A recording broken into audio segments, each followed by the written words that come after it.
What you do if you get new business out of nowhere? A client reaches out to you, they want to engage you for some work.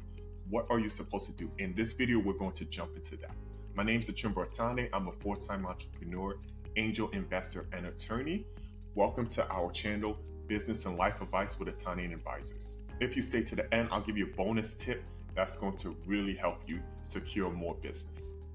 Now, what you do, let's say a customer comes in and you didn't reach out to them, but they want you to do a new type of project that you've never done before, right? And they've said, hey, I found your business and I would like to engage you in XYZ services. Now, the first thing you want to do is listen. I think a lot of times when we don't know what we're doing, we want to talk, we want to prove our worth, etc. The best thing you can possibly do in this scenario is listen. Just have them come, hey, that's interesting. I would love for you to tell me more about what you're looking for, right? And when you're doing this, you're really trying to look into a few things. You want to listen for what do they want, right? What do they really, what drives them? What made them come in? What's the problem they want you to solve for them, right? What's the change they want you to make in their life or their business? That's the number one thing you're looking for. Two, why did they choose you, right? Why did they come into your business, right? That could be how did they hear about you? Why do they think it's a good fit? This works in two ways. One, you understand how you're positioned in their mind, right?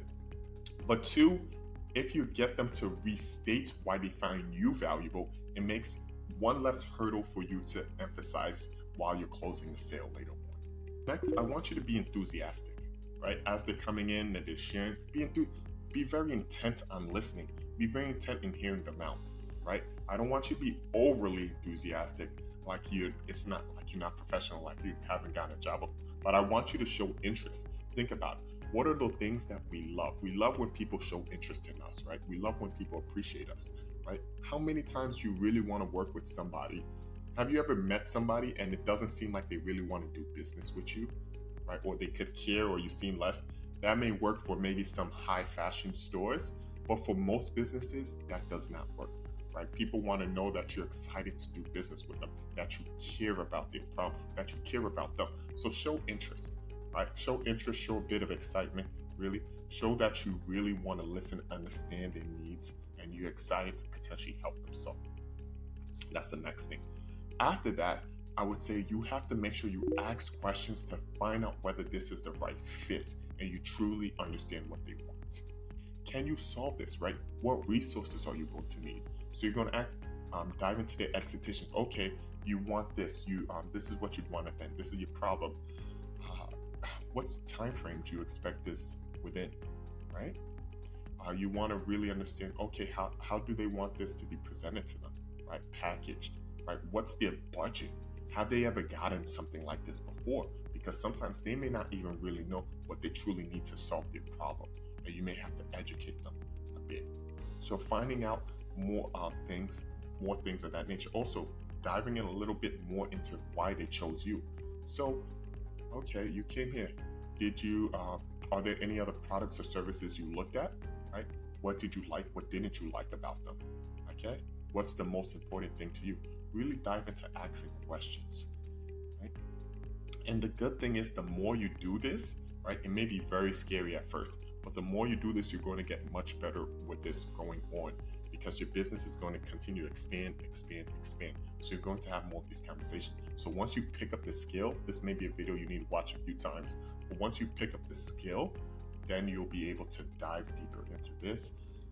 Anytime somebody comes to you with a new business, you'll be able to evaluate. You'll kind of have a matrix in your head, or these are the types of questions I ask, right? Because the target answers you want, they're the same. It's just you may ask a little bit different of a variation of the question, right? Based on the product or service they're asking about, or the type of expansion you're in. So this skill is going to continue building for you. There's two other major things that I really want you to evaluate for, right? Can you handle this without overstretching your resources? Because one of the worst things you possibly can do is you overstretch your resources and now you are not able to do good work for previous clients, or you really disrupt this relationship with this new client. So you really want to evaluate, can you handle this job without overstretching your resources, right? Do you have enough in order to do this well while continuing to do well for your other clients? Now, the second thing is, does this job match your long-term vision? You don't want to take on many jobs that go outside of your long-term vision, right? There may be some reasons. Maybe you need some cash infusion. You need a reputation booster, etc. There may be other reasons why you take that it doesn't match your long-term vision, but really you want to limit that, and you want to mostly go after expansion clients who match your long-term vision. So these are two things that I really want you to evaluate for when you're asking questions. Next, respond with confidence, right?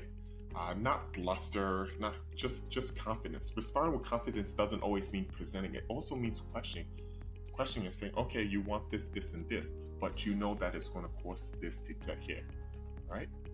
Letting them know that you really understand the market, right? That you really know your product, your service, and that you're able, even if it's new, that you're able to think in the right way to solve their problem. Right? So responding with confidence isn't necessarily knowing everything. Something saying, hey, let me look deeper into this because this particular problem requires a few different things, and I want to make sure I say the right thing and give you a quote that I don't have to change later on, right? For some people, knowing and being able to ask for time is also a confident response, right?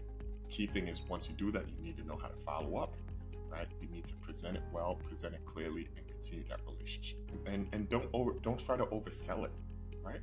Thank them. Say thank you so much for coming in. I appreciate you thinking about us.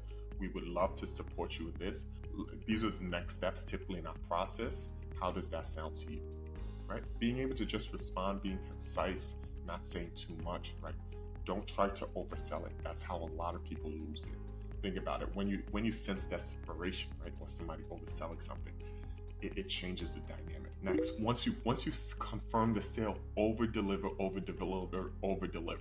So this is why I say it's very important to make sure it matches your long-term vision and you have enough resources, right? You're not overstretching your resources, because if it doesn't match your long-term and you're overstretching it, you can't over-deliver, right? You don't mind over-delivering and going and diving into your profit margin a bit because you say, hey, if I knock this out, it's going to get me closer to my goal. So I'm going to sacrifice short-term to get to the long-term, and that's what you really want to do.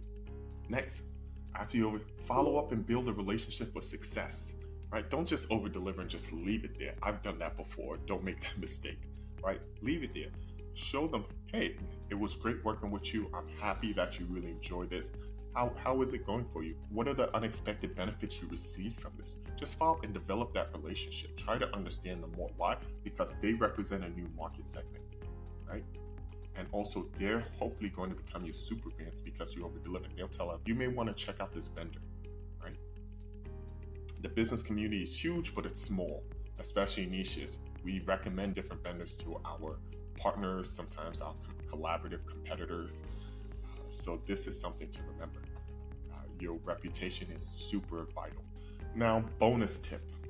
For the things that you can't do, right, because it doesn't match your future vision or it's going to overstretch you, remember to recommend it to your network. Why people are coming to you to help them solve their problem, it doesn't necessarily mean you're the person who is giving them the outcome, right? Sometimes you're just putting them, say, hey, okay, you know what? This is outside of what we focus on because of X, Y, Z. However, I know somebody, I can look into seeing if there's some people who can really do this job well for you. Would you like that? And people really see that, right? That a business is willing to come recommend business to other businesses, right? It happens at the top. It happens with the best businesses. But other businesses, they don't really do that as well. Being willing to do that is going to impress and give the customer a different look for you. And now they may be willing to bring you more things, even though they know you might not sell. They appreciate your network. Think of it. People are not judged by what they can do, but also who they're connected with, right? And what type of access they have. So you're able to give them key access and key information that they can't just get from Google reviews, right? They know you're an industry insider. So that's something of high value that you can bring to them. And the big thing on that is once you start referring business to other people and they're saying, wait, this person's referring me business, this is my competitor, this is somebody, now they want to have a relationship with you. Like, who is this person who's referring us business? So that can grow your business in the long term because now people are realizing, wait, you're not just somebody who's taking market share, you're also somebody who's giving clients, right? And that's a key thing because a great way to grow your business is getting referrals from other vendors within your space. Thank you for watching. Which was your favorite tip? in here. Leave that in comments below. I look forward to seeing how this works for you. Don't forget to like, comment, and subscribe to our channel, Business and Life Advice with the Tiny Advisors. Until next time, God bless you.